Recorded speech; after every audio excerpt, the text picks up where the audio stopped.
find you something to do. Niggas that don't like me clicking up, that's what dick suckers do. Flying in that new shit, we ain't flexing, we just sliding through, don't play with me. What's good, YouTube? It's your boy Leak, and I'm back with another video, man. As y'all can tell by the title, today we're gonna be reacting to Sweden's Deadly Gang War, Death Patrol versus Shottaz, Part 2.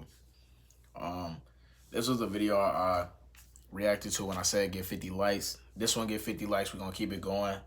And yeah, let's hop straight into this video, man.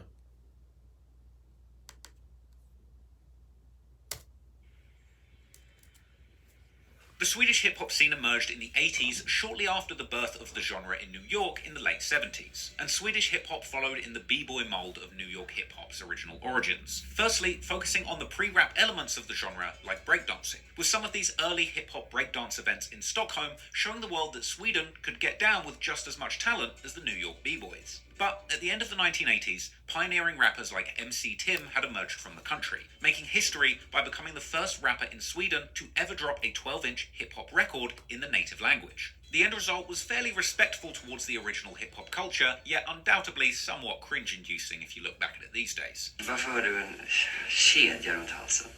Dels för att du vill ha det, och dels för att det är som en symbol för hiphopen. Hur länge håller man på med det, tror du? Jag kommer hålla på.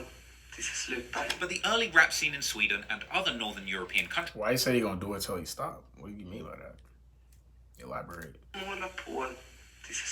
But the early rap scene in Sweden and other northern European countries was often defined by the native Caucasian Swedes trying to imitate the African-American scene, generally in a respectful manner. Now, in the 1980s, there were already many different ethnic minorities in Sweden, as the country was one of the first in Europe to adopt multiculturalism as a mainstream political ideology, in the years leading up to the hip-hop boom, implementing one of the most generous immigration policies in the continent. First, it was mostly work-based immigration, but in the 70s and 80s, this transformed as the country began receiving many refugees from all over the world. And in decades since, Sweden has actually taken one of the largest numbers of refugees per capita in Europe and the rest of the so-called Western world. And as demographics shifted, a diverse range of people from those minority groups would soon enter the budding Swedish rap scene and begin expressing themselves. It didn't take long for Swedes with multicultural backgrounds to begin representing the country musically all over the world, with Swedish artists such as Nina Cherry, who actually rapped in English, being one of the first to receive considerable popularity in the late 1980s, with songs that were surprisingly similar to the American pop rap scene.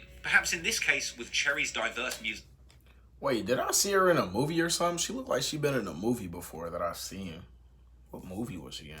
Was surprisingly similar to the American pop rap scene. Perhaps in this case, with Cherry's diverse musical ability being the result of her stepfather being the established American jazz trumpeter Don Cherry and her biological father, Sierra Leonean actor and musician Amadou Jah. She would have early success with her first album, Raw Like Sushi, which actually peaked at number 3 on the UK albums charts, and she would go on to win 2 Grammy Awards, an MTV Award, and a Grammy nomination. Of course, in the 90s, Swedish pop acts would gain popularity globally, and a wave of Europop groups emerging from Sweden would find huge success all over the world. People like Ace of Base and E-Type would represent Sweden's musical abilities globally. However, beyond the internationalized Swedish artists making music in English for the wider British and American audiences, in the midst of this pop music boom, there was one artist who would take Swedish rap all the way to the top of the Swedish charts. Markoolio was a rapper of Finnish background who migrated to Sweden as a child, with his stage name being inspired by the American rapper Coolio mixed with his real name, Marco, releasing a string of hit albums and songs in Swedish which racked up many platinum plaques in the process. And while Markoolio represented one of the biggest mainstream successes when it came to Swedish rap to emerge in the 90s, his music was more polished, tongue-in-cheek, and aligned with pop music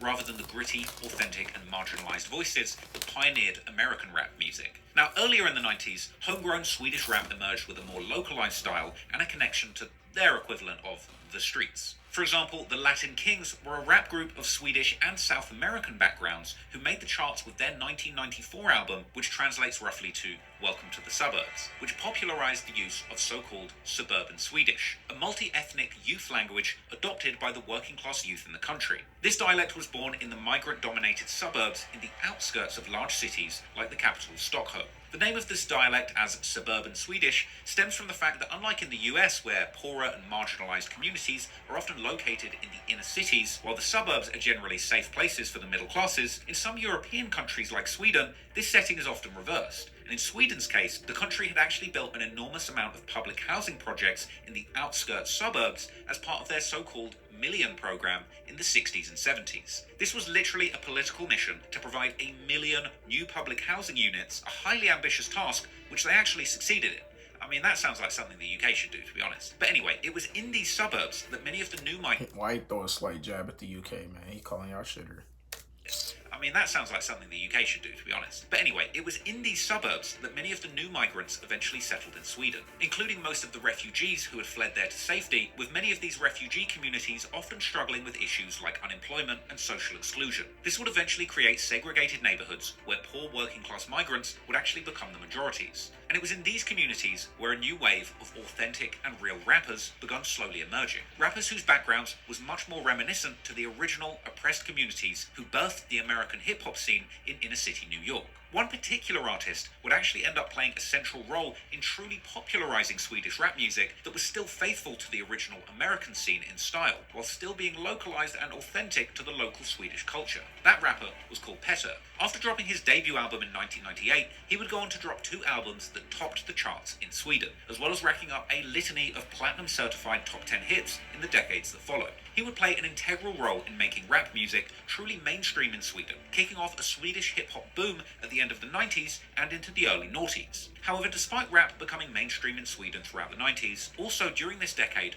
underground rap circles began to grow, and subgenres such as so-called conscious rap would also gain popularity in the country. The rap group Loop Troop, or Loop Troop Rockers, made up of MC Promo and Supreme, as well as DJ-turned-producers MB and Cosmic. They would gain an audience in Sweden and abroad by rapping in English about graffiti culture, as well as police brutality, corruption, racism, and other socially critical topics with a Swedish lens. Since then, they've made a name for themselves in European underground circles for the last few decades. However, interestingly, as the decades went on and Sweden's demographics would slowly shift, partly due to the influx of migrants flocking to these suburban communities, rappers of a diverse range of backgrounds would ultimately emerge and increasingly reach the Swedish mainstream music culture. Artists such as Timbuktu, named after the city in Mali that his father hailed from, who would eventually drop a #1 album in 2007, which I'm not even going to try and pronounce. There's also the Nigerian-born Ayo and Adam Tenster, whose father was from Gambia, but adopting a rap name derived from the suburb of Tensta in the outskirts of Stockholm where he hails from. This was yet another suburb that has recently become known for its escalating gang wars. Into the 2000s, the Swedish rap landscape would begin to look more and more diverse, with more breakout talent coming in the form of Ison and Phil and their crew High One, as well as people like Ken Ring and the rap group Labyrinth, whose rappers come from various backgrounds ranging from Chile, Palestine and Serbia. The diversity in Swedish rap would extend beyond simply the heritage of the rappers themselves, as these rappers would commonly speak in their music about their hard upbringings in the Million program suburbs, as well as criticizing the racism and exclusion of Swedish society that had apparently been directed towards minorities from these neighborhoods. But although gangs had certainly already begun to form in many of these areas, the music rarely, if ever, actually depicted the gang lifestyle. However, in the final year of the 2000s, one rap group emerged that changed this completely. That group was called Kartellen, translating to The Cartel. This group would become famous for their provocative depictions of crime and social problems in the suburbs they grew up in. The story of Kartellen is a somewhat... I ain't gonna lie, they look like the mafia. They look crazy as fuck.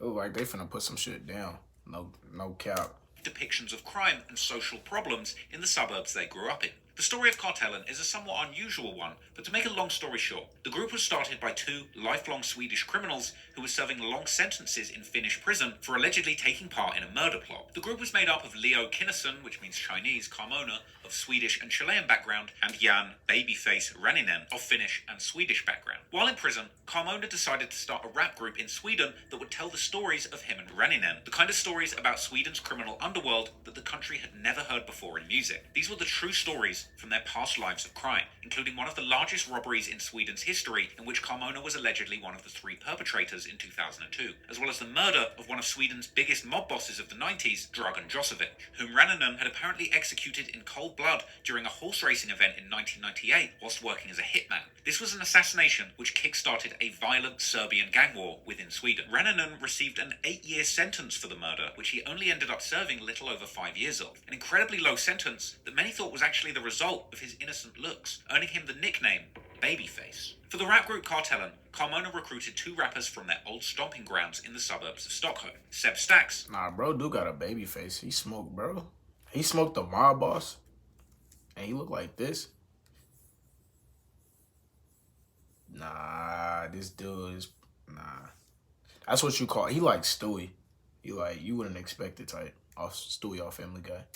Actually the result of his innocent looks, earning him the nickname Babyface. For the rap group Kartellen, Carmona recruited 2 rappers from their old stomping grounds in the suburbs of Stockholm, Seb Stax and Kaka, both of whom had lengthy criminal pasts. Now, this group was a winning combination, and Kartellen would go on to become extremely popular in the Swedish media and charts in the following years. However, at the time, they were clear exceptions in the Swedish rap scene, where many also thought that gangster rap just didn't fit in with Sweden's open and tolerant culture. This is actually reflected in a popular music video by The Carousel, a parody of The Cartel that came out in 2012, which makes fun of Swedish gangster rap in this context. This skit would actually mock Swedish gangsters for wearing sunglasses in the winter and making light of their dental hygiene, a music video which even featured a cameo from the real Cartel, who pull up on them at the end of the video.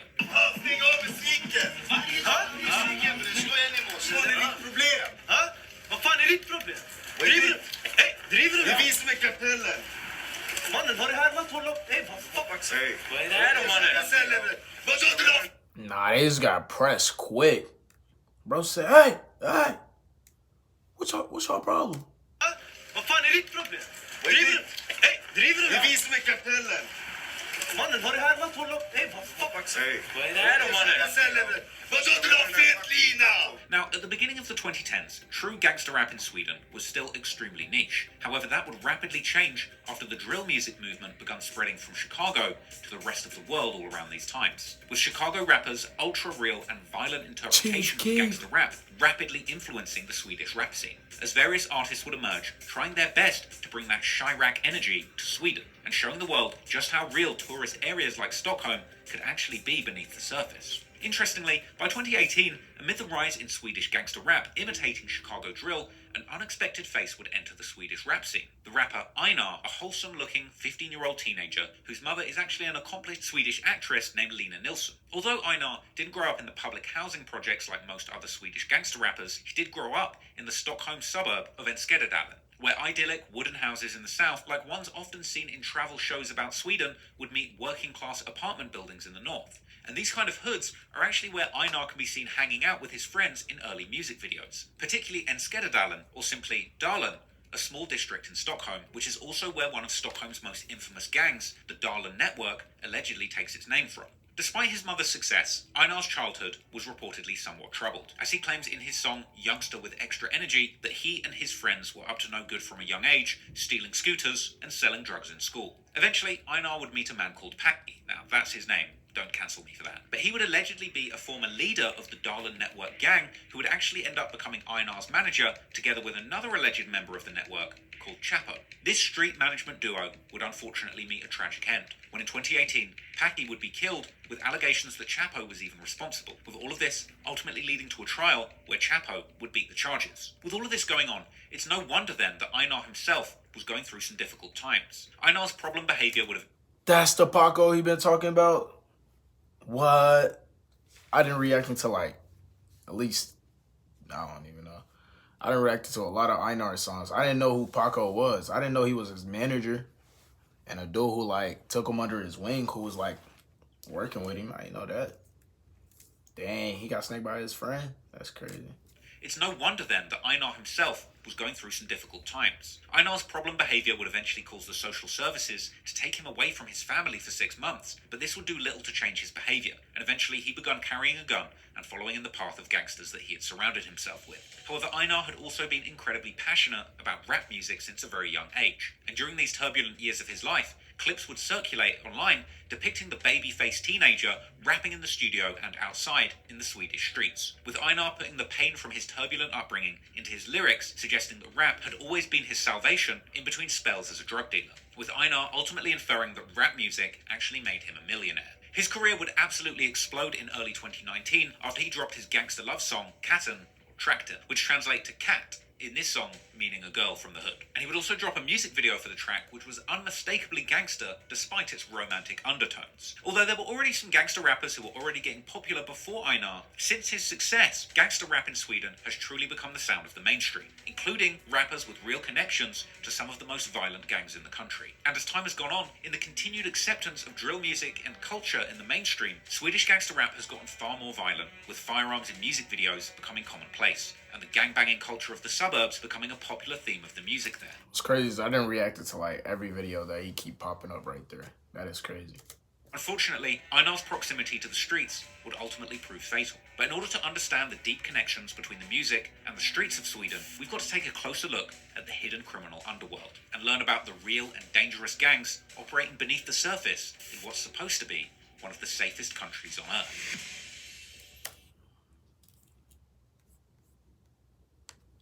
Well, that's part 2, man. Y'all let me know how y'all feel about that video down below. Like I said, 50 likes, and then it's a part 3. We're going to do this every video. It's your boy Leak. Hit that subscribe button if you're new to the channel. I'm out of here.